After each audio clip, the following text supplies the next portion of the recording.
Hello दोस्तों, आपका अपना यूट्यूब चैनल RYS क्लासेस में आप सभी विद्यार्थियों गुड मॉर्निंग है। तो आशा करते हैं कि आप लोग अच्छा होंगे और आपका क्लास कंटिन्यू चल रहा होगा।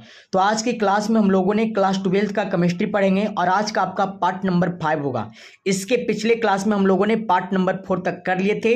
अगर आप लोगों ने पार्ट नंबर 4 तक वीडियो को नहीं देखे तो आप लोगों ने इसी चैनल पर जाके आप लोगों ने पार्ट नंबर 4 तक देख लीजिए, ताकि आने वाले एग्जाम में आपसे एक भी प्रश्न न छूट पाए। सारा क्वेश्चन आपका NCERT बुक से नोट्स को बनाया गया है सबसे आसान भाषा में। तो ये क्लास आप सभी विद्यार्थियों के लिए भी पार्ट नंबर 5 इंपॉर्टेंट होगी। आप लोगों ने इस क्लास को शुरू से लास्ट तक अवश्य देख लीजिएगा। पार्ट नंबर 4 में हम लोगों ने यहां तक प्रश्न को कर लिए थे अत्यंत केंद्रित एकक कोष्ठ का, जिसे हम लोगों ने ACC के नाम से भी जानते हैं। इसका हम लोगों ने परिभाषा देख लिए थे अच्छी तरह से, एकदम आसान सी भाषा में। और इसका हम लोगों ने फिगर को भी देख लिए थे। इसका आसान सी लैंग्वेज में हम लोगों ने फिगर भी देख लिए थे और फिगर के माध्यम से समझ गए थे। और इसका विशेष पॉइंट को भी हम लोगों ने पढ़ लेते। इसमें जाला की संख्या कितनी होती है, इसमें अवयवी कणों की संख्या कितनी होती है, इसकी परमाणुओं की संख्या कितनी होती है, हम लोगों ने आसानी पूर्वक सबको पढ़ लेते। तो आज की क्लास में हम लोगों ने पढ़ेंगे संकुलन दक्षता किसे कहते हैं। ये क्लास आप सभी विद्यार्थियों के लिए इंपॉर्टेंट होगी। संकुलन दक्षता, तो संकुलन दक्षता का सबसे आसान सी परिभाषा लिखा गया है। आप लोगों ने हमारे साथ कॉपी पेन लेकर के बैठ जाइए और नोट्स बनाते चलिए, ताकि आने वाला एग्जाम में आपको एक भी प्रश्न न छूट पाए। तो चलिए इसका परिभाषा हम लोग देखते हैं। संकुलन दक्षता का किसी परमाणु के द्वारा घेरे गए कुल आयतन प्रतिशत को संकुलन दक्षता कहते हैं। क्या कहोगे? किसी परमाणु के द्वारा घेरे गए कुल आयतन प्रतिशत को संकुलन दक्षता कहते हैं। संकुलन दक्षता बराबर फॉर्मूला होती है एक परमाणु का आयतन बटे कुल परमाणु का आयतन गुने 100। क्या लिखोगे? संकुलन दक्षता बराबर फॉर्मूला होती है एक परमाणु का आयतन बटे कुल परमाणु का आयतन गुने 100। चलिएगा, आपसे एग्जाम में पूछेगा संकुलन दक्षता का फॉर्मूला, तो यही लिखिएगा।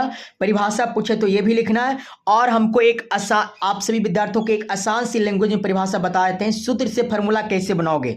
सूत्र से आपको फॉर्मूला बनाना है एक परमाणु का आयतन तथा कुल परमाणु का आयतन के अनुपात को संकुलन दक्षता कहते हैं। क्या लिखोगे? एक परमाणु का आयतन तथा कुल परमाणु के आयतन के अनुपात को ही क्या कहते हैं? संकुलन दक्षता कहते हैं। संकुलन दक्षता को प्रतिशत में ही व्यक्त किया जा सकता है, किया जाता है। क्या? संकुलन दक्षता को प्रतिशत में व्यक्त किया जाता है। तो ये भी परिभाषा आप लोगों को समझ में आ गया होगा। अब हम इस परिभाषा को आपको कॉपी में लिख देते हैं, आप लोगों ने नोट कर लीजिएगा। चलिए, आप लोगों ने या करके यह परिभाषा को लिख सकते हो। क्या परिभाषा लिखोगे? एक परमाणु का आयतन तथा कुल परमाणु के आयतन के अनुपात को संकुलन दक्षता कहते हैं। इसे प्रतिशत में भी व्यक्त किया जाता है। तो ये भी परिभाषा सबसे आसान से लैंग्वेज में था, आप लोगों को समझ में आया होगा। एग्जाम में आपसे एक भी प्रश्न नहीं छूटेगा। आप लोगों ने एग्जाम में अगर पूछा जाए तो इस तरह से आप लोगों ने लिख दीजिएगा। चलिएगा, अब हम लोगों ने इंपॉर्टेंट क्वेश्चन देखेंगे, बहुत बार एग्जाम में पूछा गया है। तो आप लोगों ने इस प्रश्न को कॉपी में नोट जरूर कीजिएगा और इस प्रश्न को आप लोगों ने VVI कर लीजिएगा। ठोस में निबिड़ संकुलन। चलिएगा, तो ठोस में निबिड़ संकुलन का मतलब क्या होती है आप लोग को हम सबसे आसान भाषा में पहले समझाना चाहते हैं कि जिस प्रकार आप लोगों ने मार्केट जाते होंगे और मिठाई की दुकान में जाते होंगे मिठाई खाने के लिए, तो मिठाई का जो बॉक्स होते हैं ना, उस बॉक्स में देखिएगा मिठाई को आयत के रूप में या तो वर्ग के रूप में सजा करके खूब अच्छे ढंग से रखा जाता है। एक मिठाई के ऊपर एक मिठाई, एक मिठाई के ऊपर एक मिठाई को एकदम बेहतरीन ढंग से सजा करके रखा जाता है। उसी प्रकार से ठोस में निबिड़ संकुलन को भी सजा करके रखा जाता है। जिस प्रकार से मिठाइयों को मिठाई दुकान में सजा करके रखा जाता है, उस प्रकार से ठोसों में निबिड़ के संकुलन को भी सजा करके रखा जाता है। अब हम लोगों ने इस प्रश्न का परिभाषा सबसे आसान भाषा में पढ़ेंगे। आप लोगों ने बस इस वीडियो को देखते रहिए। अभी तक इस वीडियो को लाइक नहीं किया हो तो प्लीज लाइक कर दीजिए। चैनल पर नए हो तो चैनल को एक बार सब्सक्राइब करके अपने अपने दोस्तों के पास शेयर कर दीजिए। चलिए इसका परिभाषा देखेंगे। जिस प्रकार किसी बॉक्स के अंदर लड्डू को एक के ऊपर सजाकर रखा जाता है ना, ठीक उसी प्रकार ठोस के कण होते हैं, वह भी एक के ऊपर क्या होते हैं? सजाते हैं। बात समझ में आ गया होगा। आपको यह प्रश्न को लिखने से पहले हम आप सभी विद्यार्थियों को समझा दिए थे, तो ये भी प्रश्न समझ में आ गया होगा। आप लोगों ने एक बार और इस प्रश्न को देखिएगा। ठोस में निबिड़ संकुलन, जिस प्रकार किसी बॉक्स के ऊपर अंदर लड्डू को एक के ऊपर सजाकर रखा जाता है, ठीक उसी प्रकार ठोस के कण होते हैं, वह भी एक के ऊपर सजा करके रखे जाते हैं। इसे ही हम लोग ठोस में निबिड़ संकुलन कहते हैं। अब हम आपको फिगर के माध्यम से समझाना चाहेंगे। चलिएगा, या करके दूसरे शब्दों में एक परिभाषा और लिख सकते हो। दूसरे शब्दों में परिभाषा कैसे लिखोगे? दूसरे शब्दों में परिभाषा आपको लिखना है, अवयवी कणों के निकटतम व्यवस्था में रिक्त स्थानों को पूर्ण रूप से भर देना ही क्या कहलाते हैं? निबिड़ संकुलन कहलाते हैं। इस प्रकार से आप मिठाई की दुकान में जाते होंगे तो एक बॉक्स होती है, क्या होती है? बॉक्स होती है। और ये आपका मिठाई जो है ना, ये आपका पहला कतार है, ये आपका दूसरा कतार है, ये आपका तीसरा कतार है, चौथा कतार है। इसी प्रकार से आपका मिठाई को दुकानों में सजा करके रखा जाता है। तो एकदम सेम मिठाई की तरह ही ठोस में निबिड़ संकुलन को सजा करके रखा जाता है। उसी को हम लोगों ने कहा कहेंगे, ठोस में निबिड़ संकुलन कहेंगे। तो ये परिभाषा आप सभी विद्यार्थियों को आसान सी लैंग्वेज में, आसान सी परिभाषा समझ में आ गया होगा, आसान शब्दों में। अब हम लोगों ने अगला देखेंगे, निबिड़ संकुलन के प्रकार। निबिड़ संकुलन के प्रकार, निबिड़ संकुलन के 3 प्रकार होते हैं और ये तीनों प्रकार आप सभी विद्यार्थियों के लिए इंपॉर्टेंट हो गए। क्या? निबिड़ संकुलन के 3 प्रकार होते हैं। अब 3 प्रकार कौन कौन होते हैं हम लोग यही प्रकार को देखेंगे और इसको परिभाषित भी करेंगे, आसान सी परिभाषा। चलिए, अब निबिड़ संकुलन के प्रकार कौन कौन है? एक विमा में निबिड़ संकुलन, द्विविमा में निबिड़ संकुलन, त्रिविमा में निबिड़ संकुलन। आपसे एग्जाम में पूछा जाए निबिड़ संकुलन कितने प्रकार के होते हैं तो आपको 3 प्रकार के जवाब देना है।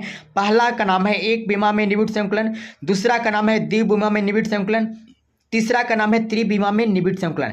और बहुत सारे परिभाषा ऐसे होते हैं ना कि जिनकर क्वेश्चन में आंसर छुपा हुआ रहता है। एक विमा में निबिड़ संकुलन किसे कहेंगे?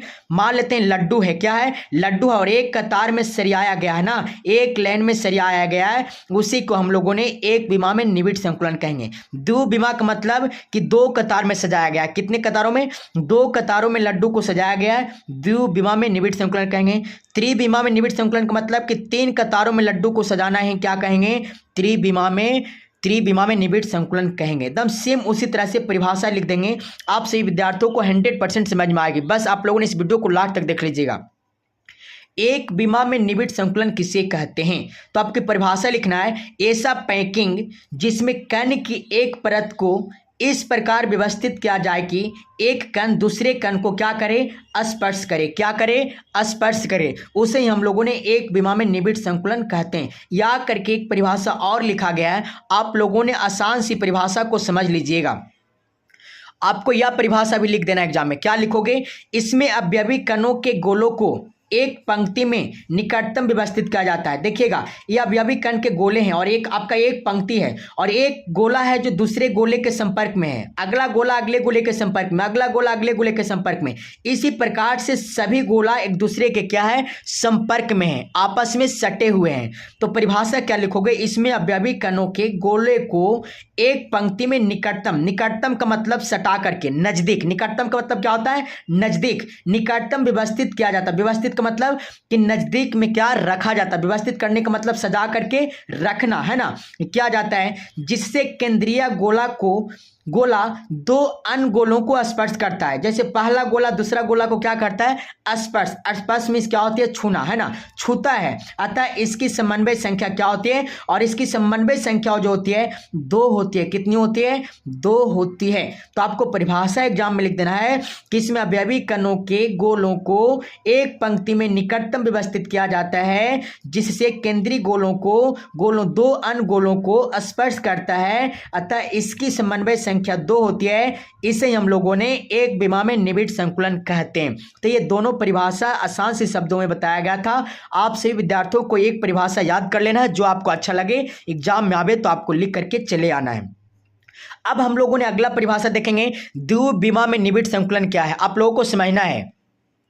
द्विविमा में निबिड़ संकुलन, क्या? द्विविमा में निबिड़ संकुलन, ये भी परिभाषा आपका इंपॉर्टेंट है, एग्जाम में पूछा गया बहुत बार, आप लोगों ने नोट कर लीजिएगा और इस प्रश्न को VVI कर लीजिएगा आप लोगों ने। द्विविमा में निबिड़ संकुलन, द्विविमा निबिड़ संकुलन का अर्थ होता है कि यहाँ पर 2 लाइन को क्या, यहाँ पर 2 लाइन को 2 लाइनों में 2 ठोसों को सजाया जाएगा। जिस प्रकार से यहाँ पे हम लोगों ने देखे थे ना, एक लाइन में सजाया गया था, तो यहाँ पे द्विविमा में क्या अर्थ क्या होगा? यहाँ पे 2 लाइन में रखा जाएगा। एक लाइन तो आपका है, एक लाइन इसके ऊपर और रख दिया जाएगा तो इसी को हम लोगों ने क्या कहेंगे, द्विविमा में निबिड़ संकुलन कहेंगे। तो आपको परिभाषा लिखना है, द्विविमा में निबिड़ संकुलन का अर्थ होता है कि यहाँ पर दो लाइन में दो ठोसों को सजा करके रखना ही क्या कहलाता है, द्विविमा में निबिड़ संकुलन कहलाती है। क्या कहलाती है, द्विविमा में निबिड़ संकुलन कहलाती है। अब आपको यहाँ पे से समझना है द्विविमा में निबिड़ संकुलन का प्रकार। द्विविमा में निबिड़ संकुलन दो प्रकार के होते हैं। एग्जाम में आपसे पूछा जाएगा द्विविमा में निबिड़ संकुलन कितने प्रकार के होते हैं, तो दो प्रकार के होते हैं। एक वर्गाकार निबिड़ संकुलन होती है और दूसरा आपका षष्ठकोणीय निबिड़ संकुलन होती है। ये दोनों आपका इंपॉर्टेंट है, एग्जाम में पूछा गया है, तो आप लोगों ने इसे नोट कर लीजिएगा। द्विविमा में निबिड़ संकुलन कितने प्रकार के होते हैं, दो प्रकार के होते हैं, वर्गाकार निबिड़ संकुलन और षष्ठकोणीय निबिड़ संकुलन। अब यह दोनों को हम लोगों ने आसान सी परिभाषा देखेंगे, तो बस आप लोगों ने इस वीडियो को देखते रहिए। देखिएगा, इसका पहला परिभाषा क्या है, वर्गाकार निबिड़ संकुलन। तो वर्गाकार निबिड़ संकुलन किसे कहते हैं, आप मिठाई की दुकान में कभी कभी लड्डुओं को देखिएगा वर्ग के रूप में सजा करके रखा जाता है। किस रूप में, वर्ग के रूप में सजा करके रखा जाता है। उसी प्रकार से ठोस निबिड़ होती है उसे वर्ग के रूप में सजा करके रखना ही वर्गाकार निबिड़ संकुलन कहते हैं। परिभाषा देख लीजिएगा, जब ठोस के कण एक के ऊपर क्या, जब ठोस के कण एक के ऊपर एक को इस प्रकार से रखे हो कि एक वर्गाकार आकृति बने, इस प्रकार के निबिड़ को वर्गाकार निबिड़ संकुलन कहते हैं। क्या कहते हैं, वर्गाकार निबिड़ संकुलन कहते हैं। अब आप लोगों ने फिगर से समझिएगा, ये आपका जो फिगर है वर्गाकार निबिड़ संकुलन का फिगर है। देखिएगा, इसका परिभाषा आपको फिगर से कैसे बनाना है, लिखना, जब ठोस के कण, ये आपका ठोस का कण है, ये जो गोला है ना आपका ठोस का कण है। क्या है, ठोस का कण है। जब ठोस के कण एक के ऊपर, ये आपका पहला लाइन है और ये आपका दूसरा लाइन है, तो क्या लिखोगे, एक के ऊपर इस प्रकार सजा करके रखें कि वर्गाकार आकृति बने। कैसा आकृति बने, वर्ग की आकृति बने। किस आकार की आकृति बने, वर्ग की आकृति बने। इस प्रकार के निबिड़ को वर्गाकार निबिड़ संकुलन कहते हैं। अब देखिएगा, इससे इस प्रकार के सजा के रखा गया है कि एक वर्ग की आकृति बन रही है।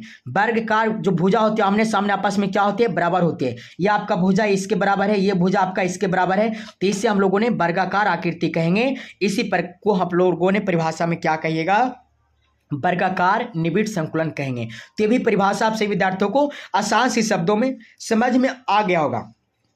अब हम लोगों ने देखेंगे षष्ठकोणीय निबिड़ संकुलन क्या है।